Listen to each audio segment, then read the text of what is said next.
Upstate Medical University in Syracuse, New York invites you to be the informed patient with the podcast that features experts from Central New York's only academic medical center. I'm your host, Amber Smith. Dr. Ricardo Nuila sees patients at Ben Taub Hospital in Houston, and he's an associate professor of medicine, medical ethics, and health policy at Baylor College of Medicine. He's also a writer, and his book is The People's Hospital: Hope and Peril in American Medicine. Dr. Nuila is in Syracuse as a visiting lecturer at Upstate Center for Bioethics and Humanities, and he agreed to talk with the informed patient. Welcome to the informed patient, Dr. Nuila. Thanks so much for having me this morning, Amber. You're in Syracuse as the 2024 Reese Family Visiting Lecturer in Ethics and Equality. So I'd like to ask you about the concept of equality in healthcare. Does it exist in America? It's a great question. And what I would say is that equality exists in some forms. It doesn't, in practice, it doesn't pan out like that people have equal access to healthcare. We do have a law, EMTALA, the Emergency Medical Treatment and Labor Act, that guarantees that anybody in America, even if you are undocumented, even if you don't have insurance, you can step into an emergency room and have your emergency condition evaluated. Make sure that you're not dying, or make sure that if you're in labor, that it's taken care of. So that is a level of equality. But I think that part of that comes out, that law was passed in the 80s. And part of that came about because there's a deeper inequality in the United States. That's almost like patchwork, really, I would say, that law, because what was seen at that time were that people were being dumped if they didn't have insurance onto the public hospitals. The private hospitals were taking advantage of patients who could not pay and shuttling them to, or telling people to go to hospitals where they didn't have to worry about them not paying. So I think that it's a really tough question to answer, because some people might point to EMTALA as a way of equality, but that equality of everybody being able to walk into an emergency room doesn't mean that people have equal access, because some of those conditions are chronic and you can get seen by an emergency doctor and you can be sent out of the emergency room without any way of finding a solution to your chronic condition if you don't have the wealth to pay for it. So we have deeper inequalities. We have certain patches, like laws, that give the guise of equality. But I would say overall that people do not really have equal access to the healthcare system. Well, listeners may not know much about Ben Taub Hospital where you work. It's the safety net hospital in Houston. What can you tell us about it? Yes. So it's public hospital in Houston. And to be honest with you, I didn't know that for a long time. It's weird how, I mean, in Houston, Texas, the word public just doesn't come up to the fore very much. And so I started off there in the early 2000s as a student. It's the teaching hospital for Baylor College of Medicine. And what I saw there were that patients actually got health care. We would talk about how, this person is poor, can't afford it, but you know what? We're still able to provide them with healthcare. They're able to go to specialty clinics. I had a continuity clinic, which meant that I saw patients uh, months after they left the hospital, and those same patients were able to come. They didn't have to pay for healthcare. If they did pay, it was a nominal fee, and it really just didn't strike me. I was like, this people are actually getting healthcare here. I had to really kind of sit down and think about it. Wait, this is a public system funded by public money. The money comes from property taxes in the city. So I pay towards the hospital and the public healthcare system.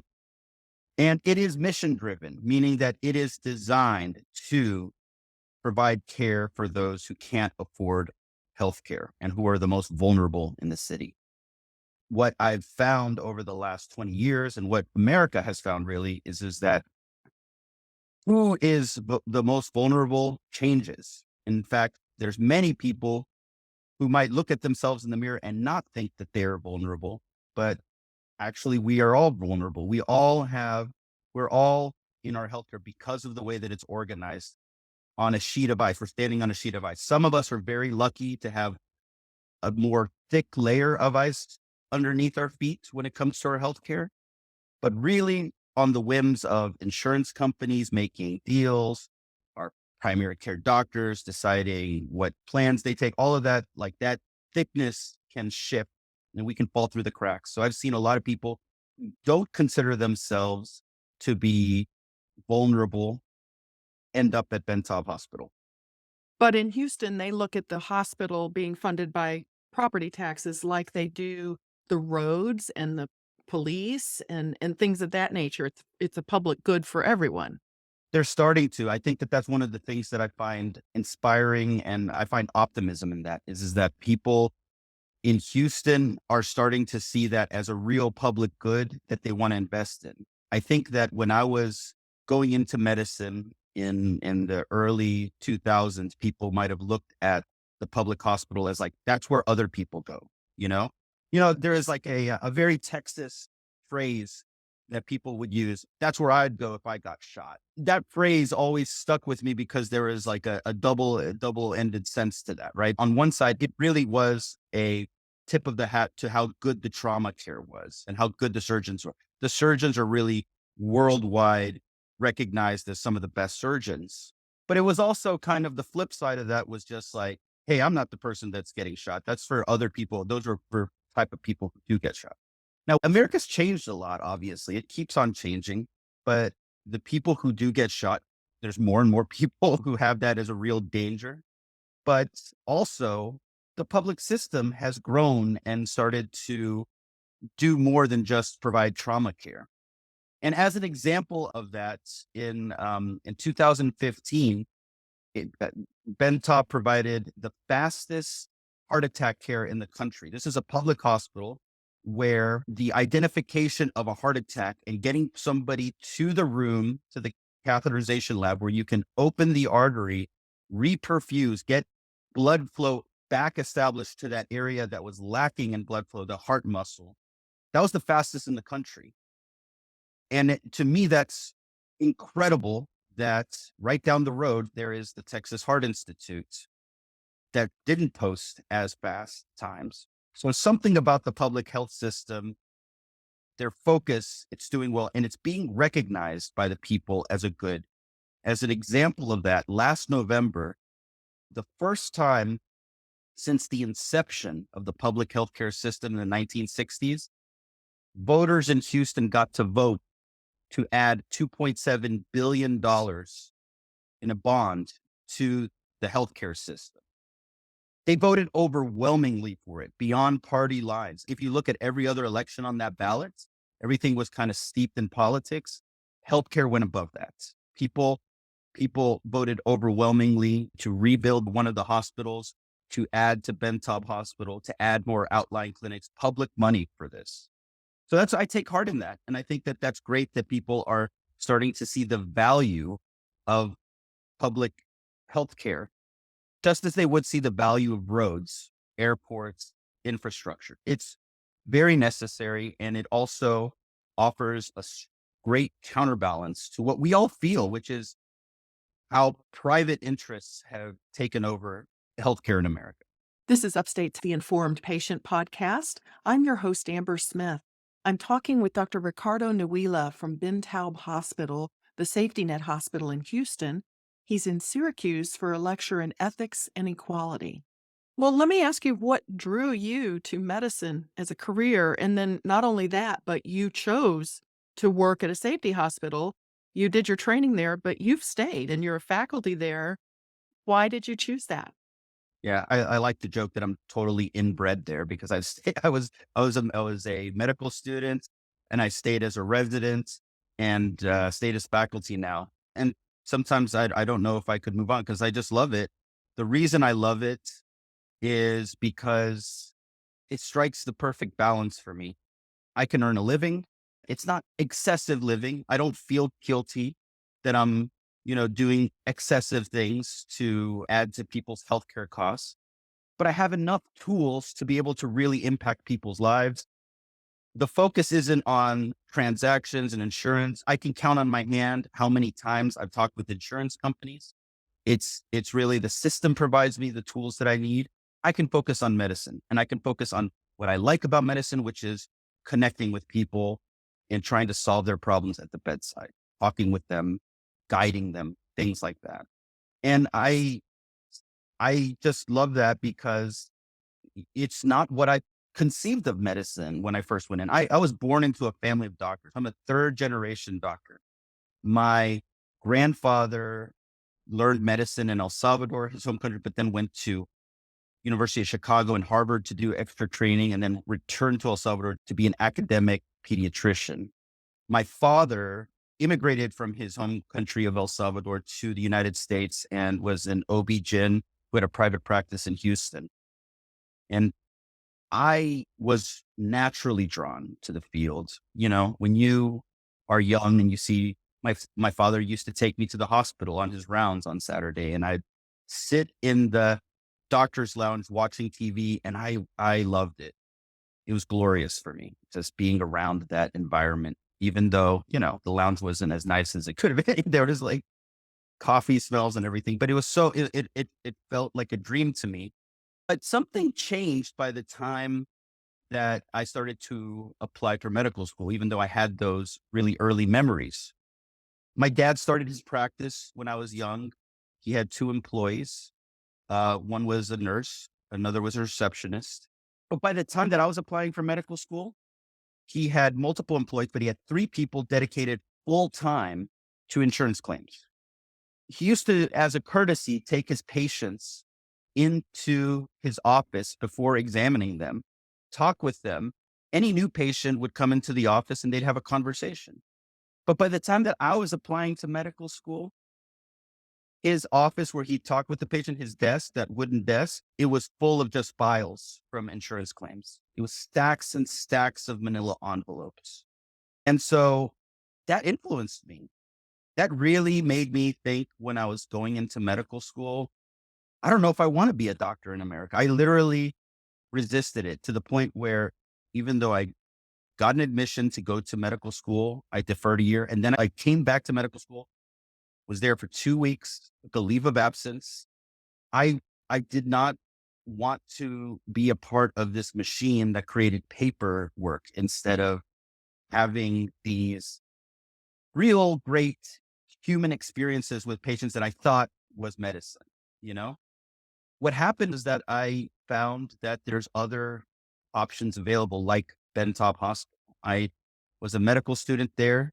I was able to speak Spanish with some of my patients, and just seeing how they felt heard and listened to was really moving for me. I could take responsibility over patients. The way that I talked with them made a difference. And I wasn't overburdened by all of that. I wasn't overburdened by all the transactional nature. It was a public system, not profit oriented. It was like, if you've dealt with the patient well, you've done a good job, period. And I fell in love with medicine at that time. And it was also really a time where I learned how to be a writer at the same time that I learned how to be a doctor. One of the struggles that I had, I think that kind of like, you know, like I said, that I was naturally coming into medicine, but then I saw the transactional nature and that kind of left like an opening in me. And that opening was filled by literature. I became an English major. I really loved books. I read and read to the point where I couldn't even imagine not trying to contribute to that canon, you know? And so that was the struggle for me, to the point where when I got into medical school, I went to one of my English professors who taught script writing. And I said, I got into medical school, but I don't think I want to go. I want to be a writer. And I was expecting him to say, oh, yes, go forth, go write. And he said, you'd be crazy to leave medicine. Naturally, my inclination was like, oh, he just thinks I'm a bad writer. But he said, no, you can learn technique on writing in graduate school, but where are you going to get your stories from? You can get your stories from medicine. And that has stuck with me. And I feel like it's this It's it's this deal that I have with patients.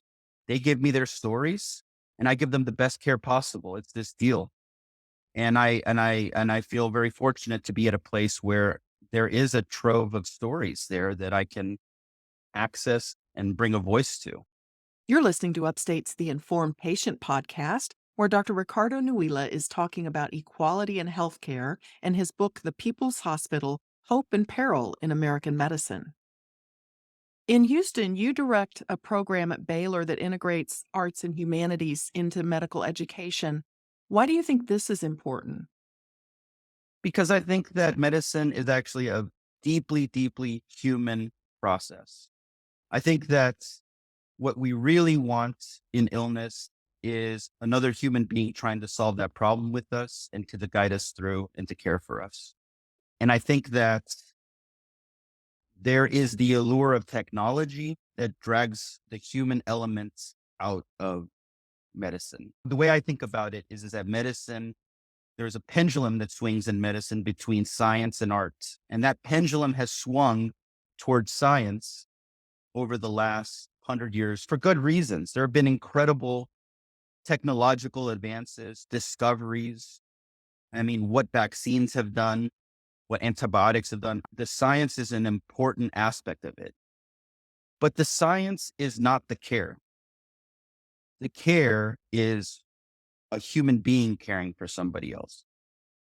Science is a part of it. And the other part is this personal, the compassion element, the listening element, the trying to help solve the problem element. And I feel like that the arts and humanities are the best way to reinfuse that into medicine. It's given me that gift.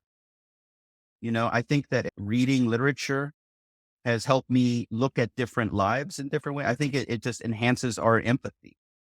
And so when you read a great book, you get a different view of the world. You get that view through different eyes, and that helps you at the bedside conceive of what somebody's life might be like, or at least have the courage to ask them more about what their life might look like so that you can tailor that, what you're doing medically, to that person.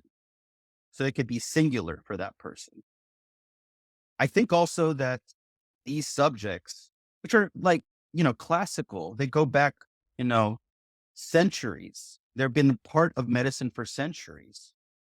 They give us an architecture of meaning in our lives. One of the things that really pains me is when some colleagues reach out to me and they do the same job as I do. They're hospitalists, they see patients and they have like lists of patients and they will reach out and say, I've lost meaning in my work. I don't see the meaning in my work. And it pains me because I think it just shows us that the daily grind obfuscates that meaning from us. The meaning is there. The meaning is there in every patient in front of you. I take meaning from even getting ice water for patients, My mind has been built with the study of humanities to help me recognize that meaning, to build that scaffolding, that architecture, to situate those moments into like an overall building of meaning. And I think that that's what's lacking in medicine for a lot of people. I mean, I know what the training is like. I know how granular it could be. I know how it's like you get like, I was talking with medical students yesterday and it's like multiple choice tests and right or wrong answers. And over the course of a lifetime, you can start to look at the world as ones and zeros like that. But that is not life. You have to build that architecture of meaning. And I think we do that through those subjects, the arts and humanities. In your book, The People's Hospital, you tell the story of the safety net hospital through the lives of 5 uninsured or underinsured patients. How did you pick who to showcase? And can you tell us a little about each of them? Sure. It was really a deep kind of intuition, I think, with each patient. For a couple of the patients, their stories were just so strong. It was just so evident to me. One of the patients, Jeronimo, it felt like a roller coaster being on the medical team caring for him, being responsible for him. It was literally like your pulse was high in the hospital because this was a matter of life or death. He was my age, so I identified with him. I saw the love that his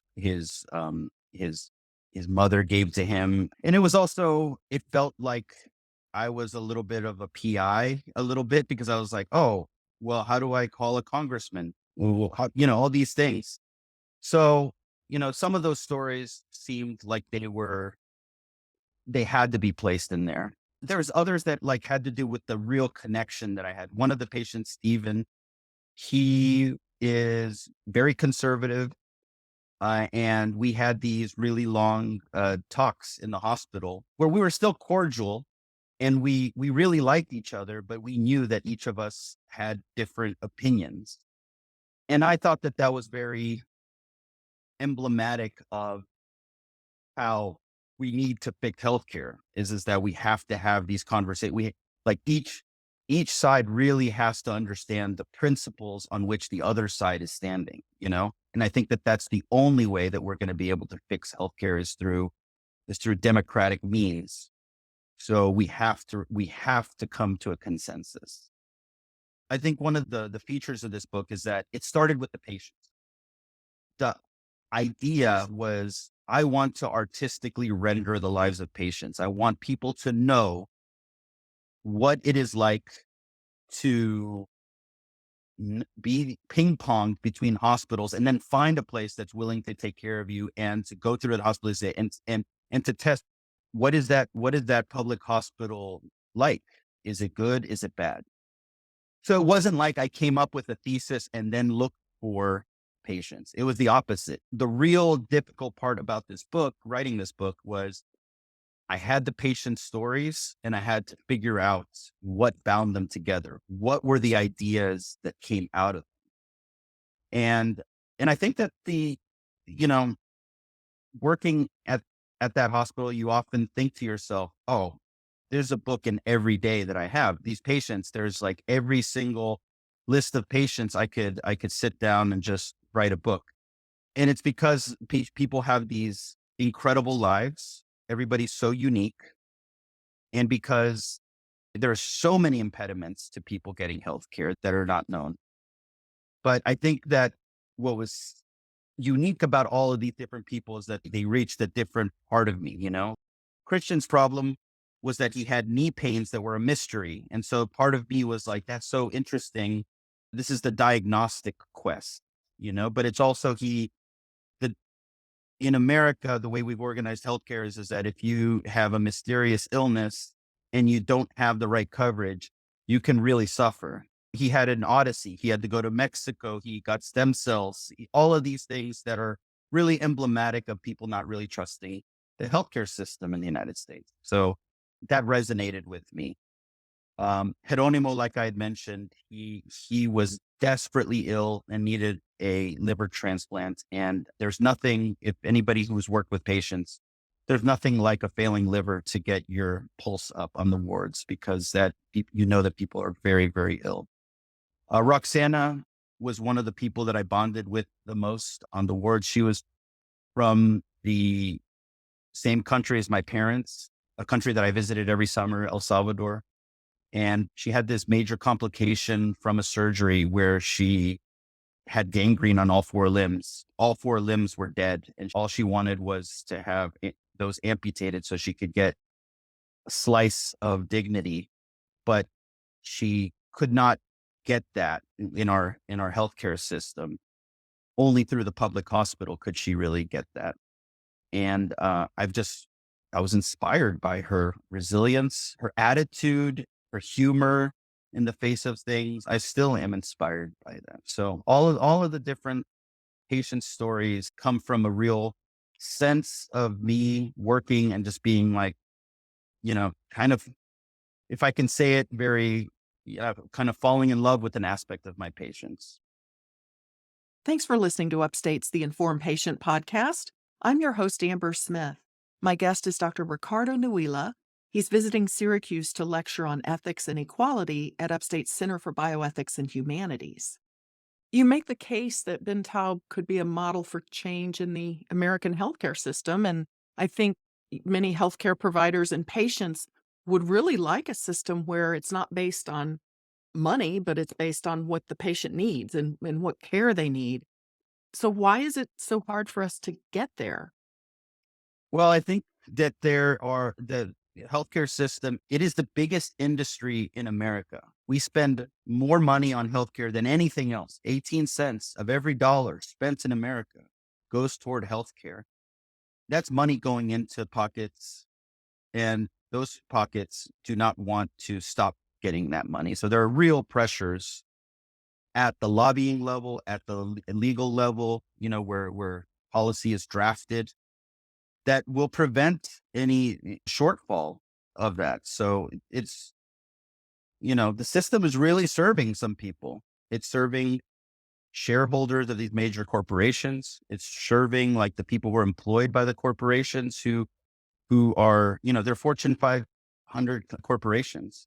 Anytime that you call about an insurance claim and you have to go through the rigmarole of, hit one, do this, just know that they are trying to prevent you from getting their money. And that is a manifestation of how hard it is to change healthcare. And this is what my book goes into, is how did we arrive here?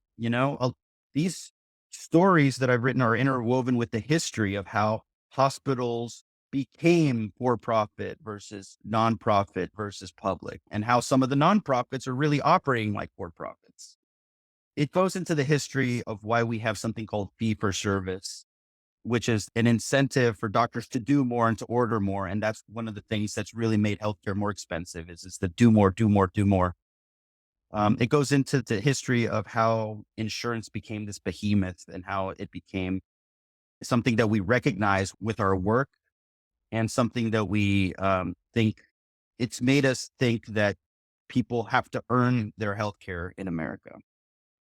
And so those challenges, those roadblocks are monumental. But I take heart in stories like one of the ones that I found in Houston, Texas, which is that the voters have voted for a public healthcare system.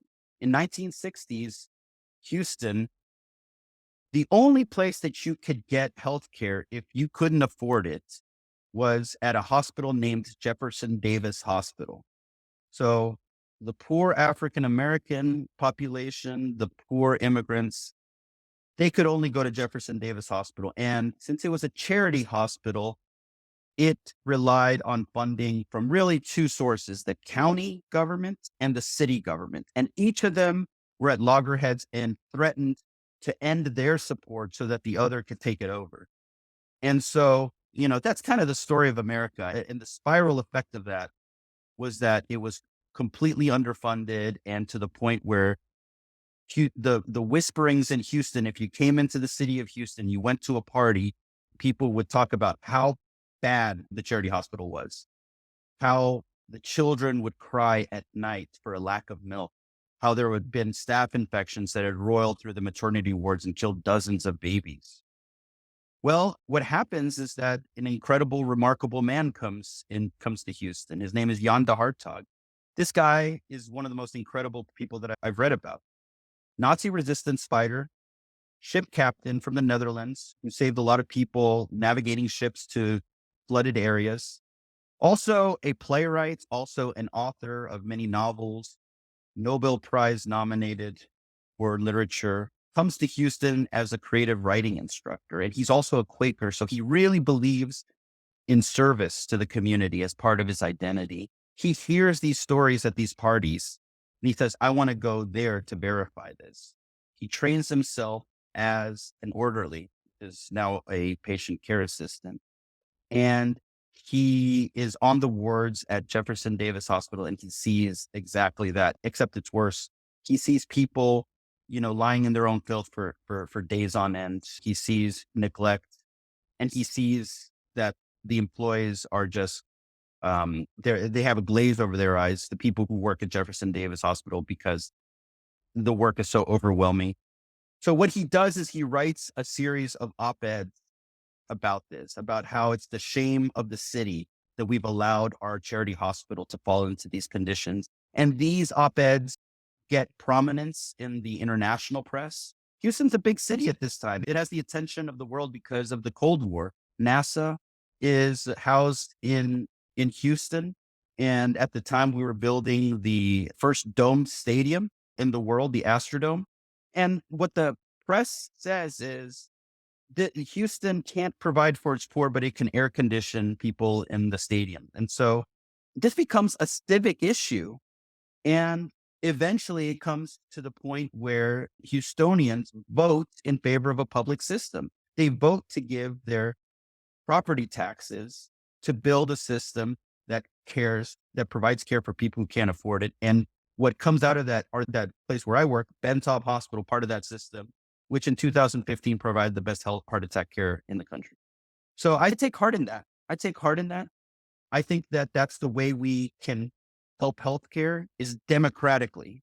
We have to take this as an issue. Those forces, those corporations are enormous forces, but if we can make this a democratic issue, vote for public money to go into healthcare, we will find major changes. And, I think a lot of the people who are in healthcare know this, that if that happens, that could be a major, major, major change. And it would really make a lot of the corporations that own the insurance companies and hospitals and doctor groups have to adjust their product to better suit the American people. So, do you think there are aspects of the American healthcare system that are working right for people these days? I think that the the innovation is good. There's clearly a incentive toward innovation. There's clearly a focus on research.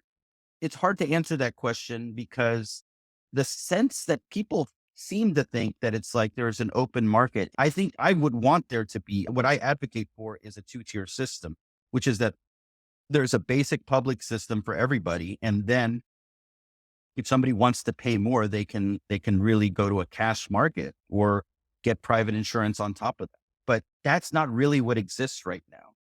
It's really hard to have a cash market right now because of all of these complex contracts between providers and insurance companies and hospitals. The thought is for some people that they can access healthcare quicker. And I do believe that people in America can access certain parts of healthcare quicker than people in other countries. We hear about the waiting in Canada.